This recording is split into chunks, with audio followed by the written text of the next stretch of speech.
What's up, peeps? Welcome back to another episode of 5 Questions with Frank. And today I have with me Cody Sanchez. She's a managing director and partner at Entourage Effect Capital. She is also the brains behind Contrarian Thinking, which is a newsletter that we're going to talk about today. Honestly, it's a rabbit hole of information that you're never going to want to come out of. Cody, welcome to the show. It's great to have you on. I'm so excited to be here. Let's get into it.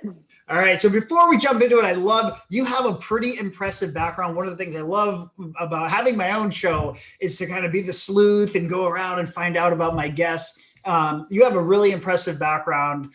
You've spent some time in investing, former journalist, and really doing some pretty cool things. So why don't you just give the audience a little glimpse into Cody, who she is and what makes her tick? Oh gosh, that's a scary place. I'll give them the short and sweet version. So essentially, I started out, I think like most of us do, not sure really what I wanted to be when I grow up. I'm not still sure that I know.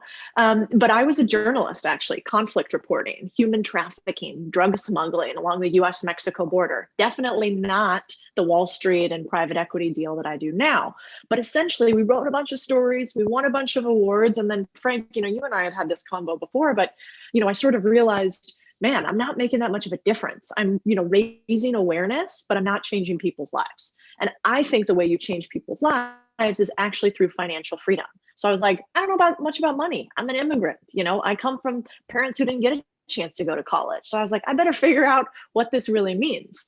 So I climbed through a bunch of firms like Goldman Sachs and State Street and Vanguard on the finance side, figuring out how to invest for other people.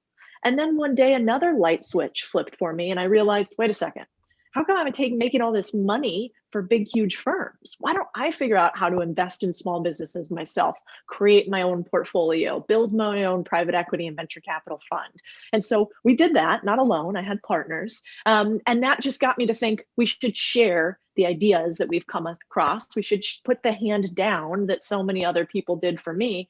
And that's why I started Contrarian Thinking, because I think everybody teaches you the things that they want you to do in order to climb the corporate ladder. I'm not that into that.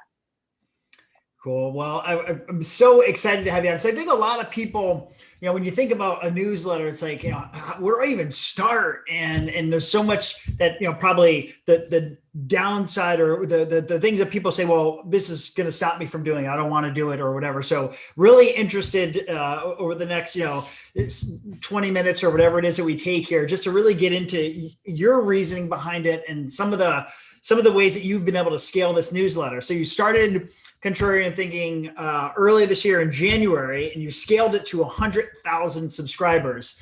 Why did you start a newsletter? Well, the biggest reason why I started a newsletter is I had these thoughts ruminating in my head, and selfishly, it was for me. I think best, maybe like you, when you're interviewing people, you get ideas, you scribble them down, and you apply them to your business, right? And it's sort of self-serving. So my first idea was, I want to take these ideas I have in my head, crystallize them on a piece of paper. It'd be a win for me if I did that. And I think I used that just in case nobody cared. And it was just like me and my mom opening the newsletter each week. And then, and then I quickly realized, wait a second, I'm getting all these comments and questions about things that are so normal for me. How to invest, how to build wealth, how to do startup businesses. And that's when I realized that people weren't asking the questions that I think they should. And I'm pretty positive that the key to wealth is persistence and also curiosity. And so in Contrarian Thinking, I have all these rants in there where I basically say, here's the fallacy, here's how most people teach it, here's the truth, and here's why. And then let's apply those two things to a tactical way for you to earn more, build the business that you want, and get not just financial freedom, but freedom for yourself. And so I mentioned, it was a rabbit hole of information, because you go on there and you read an article, and then you do an amazing job of kind of linking out to other articles that you've written. And so here, just like everyone else, I'm like, right click, open new tab. And here I am, I have 15 tabs of Contrarian Thinking open, and I'm reading these articles. And you have this sort of no nonsense type approach, but it's very practical as well. And I think you have certain fields where you're the authority and the expert, and for you some of that stuff is probably second nature and it comes to you very easy, where the people consuming it are like, wow, I didn't think that way, or I didn't know that. And I think that that's a big piece of what my brief interaction has seen so far. So that leads me to the next question is, why should someone else start a newsletter? And why would I want to start one, and what's it going to do for me if I did start one? So what are for answers to those questions? What do you have? Yeah, well, first I would say, if you want to start on contrarian thinking, because there's probably 50 articles on there or something like that by now. I would start, kind of looking at your audience, Frank, and the things that they're engaging on. I would probably start on one that's titled 29 Passive Income Ideas for the 21st Century. So I would dig into, I'm super over the idea of being a dog walker or an Uber driver as a way to get passive or horizontal income. The problem is, if you do that, it's great, you can make money, but you only can make money when you work. And so the ideas that I share are ways that you can make money without having to be there physically to work, which is how you get that freedom component. So I would start with that one. There's also a cool one pinned at the top. It's about how to buy campsites for 10K along national park lines. So there are these like funky ways that you can get into the spheres of real wealth, because real estate, for instance, has created more millionaires than any other type of asset class, any other type of job or industry. And so you could do it on a micro level, and then you can scale up. So those are two places I would start. Okay, now for you starting a newsletter, let me tell you why I think you're crazy to not do it. First of all, anytime there's a new platform or mechanism, and Frank knows this because you've crushed the LinkedIn game.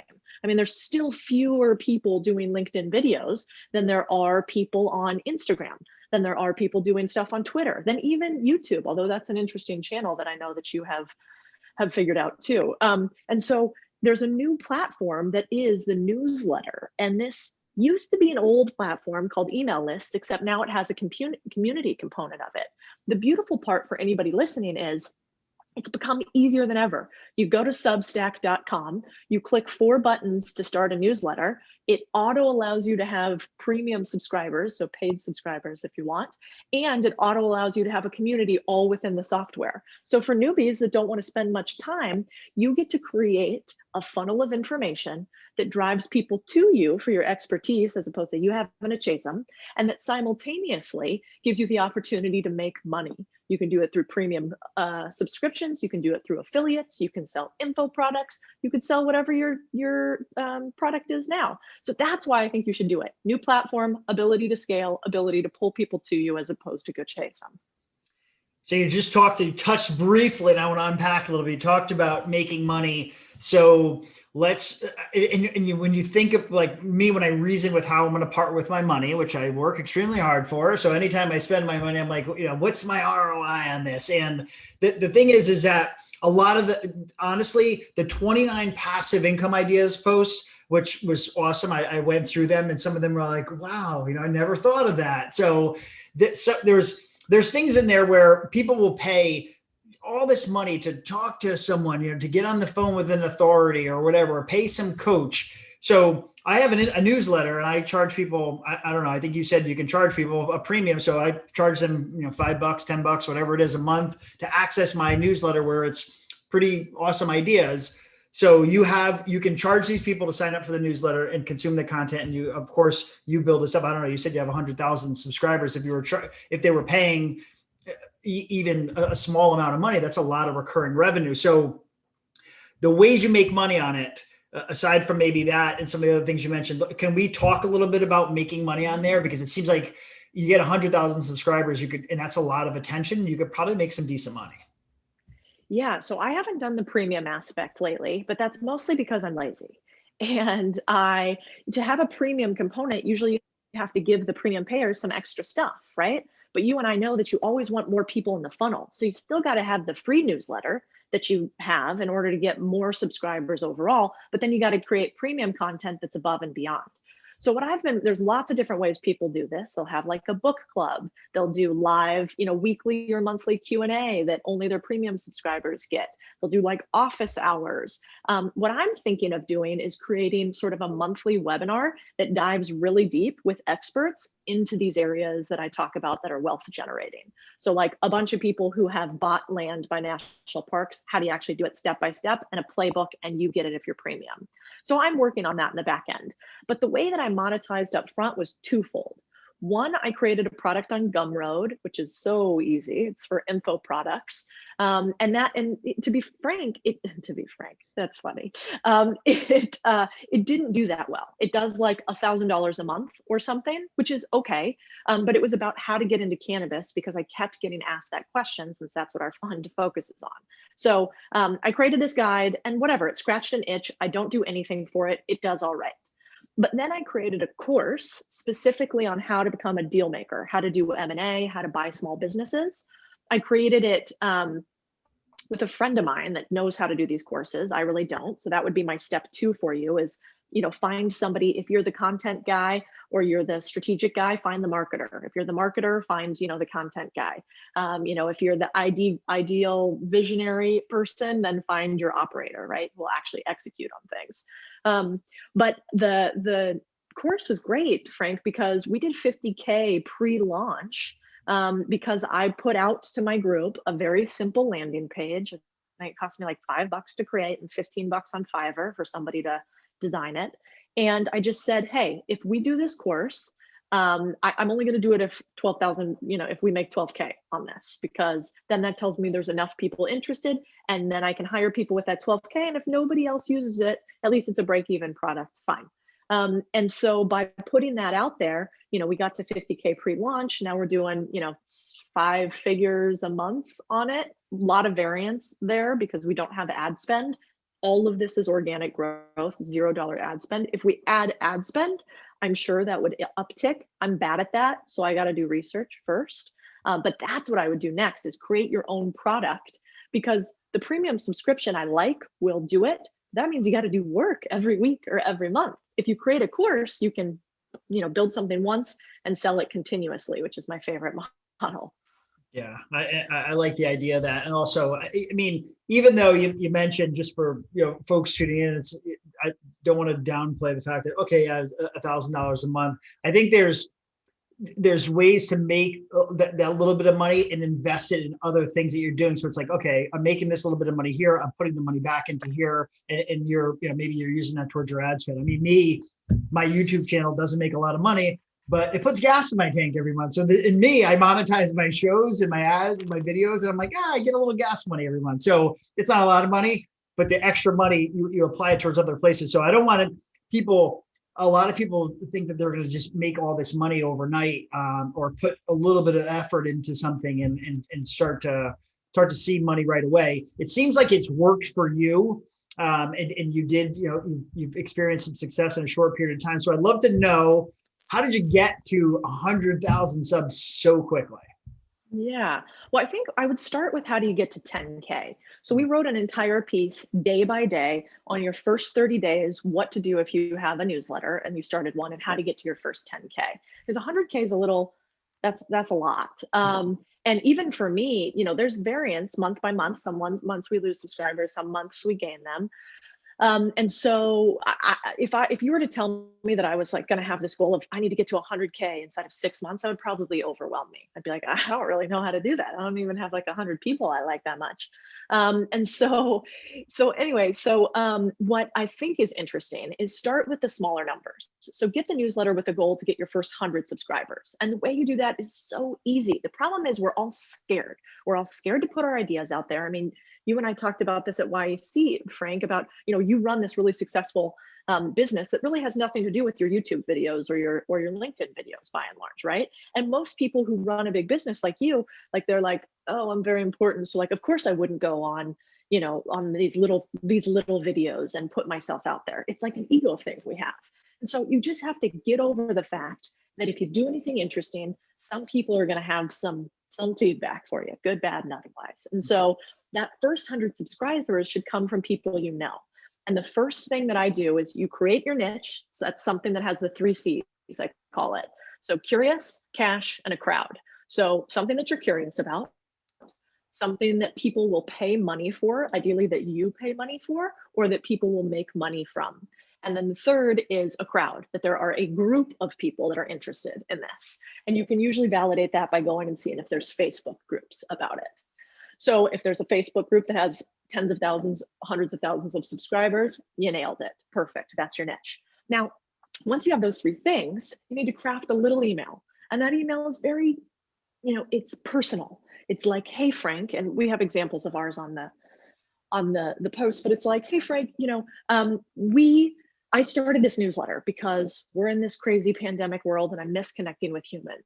And I realized that my favorite humans that I connect with all talk about this thing or are interested in this thing or really can't get enough of real estate flips, whatever the case may be. So I wanted to write about it because it's something where I've experienced success. I'm interested in it. I have some cool stories. What I'd love is for you to follow along.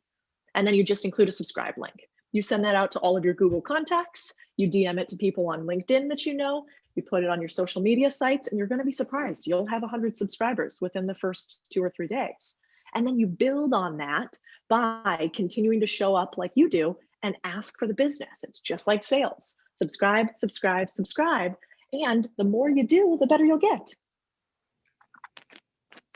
You just really laid that out, and I think it's the start small. I think that's a big. It's like, okay, you come up with something. The consistency piece is super important. Don't forget, you do something straight for a couple days, couple weeks, whatever, and then now it turns into a couple months. So I think the consistency piece is huge. What are some first steps that people should take as a whole with this idea? So like today, I'm listening right now. I want to do this. Tell us what to do. Step 1 and some following steps, but what are we doing today? Totally. Step 1, most important step, absolutely do this no matter what, is go to contrarianthinking.substack.com and subscribe. See, even once you achieve, a certain level, people get scared about promoting yourself. Don't worry about that. Be a promoter, be a marketer. So go subscribe.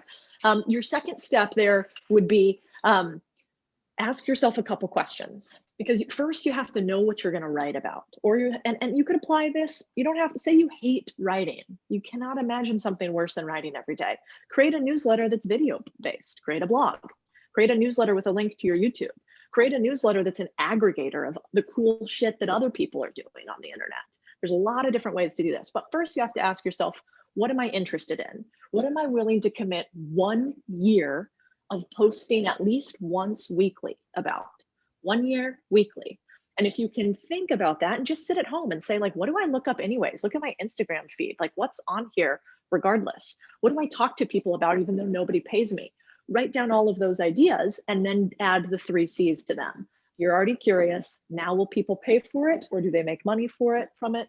And is there a crowd of them big enough? So once you have that, then go to substack.com and register. Throw together a logo. You can create it yourself. Squarespace.com has free logos. So they'll create a logo for you. You can custom manipulate it. Just Google search Squarespace logo. Or you can get a quick one from Fiverr and throw up on your Substack account that logo and a nice little tagline. It's kind of important that you have sort of in one line coherently, what the heck what do you get if I give you my time, my most valuable commodity? And so, my tagline is short and sweet to the point. It's, we challenge the status quo to achieve things most people can't in investing, business building, and wealth building. And so what's yours? What's actually better than mine is the more niche you can go, the better. People think, no, I want to talk about everything, and nobody's attracted. Go as niche focused as you can. We have a newsletter called Grow Getters that's super meta. All it does is talk about how to grow newsletters. And so this newsletter is with me and a couple of friends from AppSumo, and each week we try a growth hacking idea, we write about it. We try a growth hacking idea, we write about it, we give the results. That's it. And that one gets huge engagement, like 50% open rates, because it's so niched down. What are people, if so, you got some attention, I really appreciate you taking some time out to kind of talk through the step by step. I think that's really important. We will definitely link to Contrarian Thinking so everyone can find that, of course, and we'll send them over there. But someone wants to learn more. Is that where they're going? And they want to, they're gonna. There's some awesome stuff there for sure. I think you actually talked about creating a website on Squarespace on there. I think there was a post there. So there's a ton of information there. So regardless, we're going to get them over there to subscribe. But where else are you active? Where can people find Cody? Yeah, so on LinkedIn, I do a weekly series of videos that I'm trying to up my game on. So love suggestions there. I want to get a new video editor. So LinkedIn, it's just Cody Sanchez. On Twitter, I share a lot of tactical tips and tricks. I change my audience. So if you want to go to LinkedIn, that's professional, long form, validated blogs. If you want to go to Twitter, that's like short, sweet ideas from me, very specific, tactical, business-based entirely. Instagram ends up being some stuff about my life. That's just Cody Sanchez. And Instagram's fun because I think there you can kind of see the human behind all of the quant stuff that I talk about. So any of those. All right, cool. And we'll make sure we linked them in there, and we'll get all that in the show notes as well. Well, I really appreciate you taking some time. I think the whole newsletter thing is something that I see a lot of people fail at it. So that's why it was really cool to bring you on to give some insight there. And then also you've built it. So there's so many people out there who say, yeah, here's what you should be doing. Then you kind of do some work and you're like, well, you're not even doing that, but you want me to buy into what you're doing. So really cool to see the quick success that you've had with Contrarian Thinking, and really appreciate you taking some time to come on the show and share with my audience. So thank you so much. We'll link everything in there, and really appreciate you spending some time today. My pleasure. Go make a newsletter today.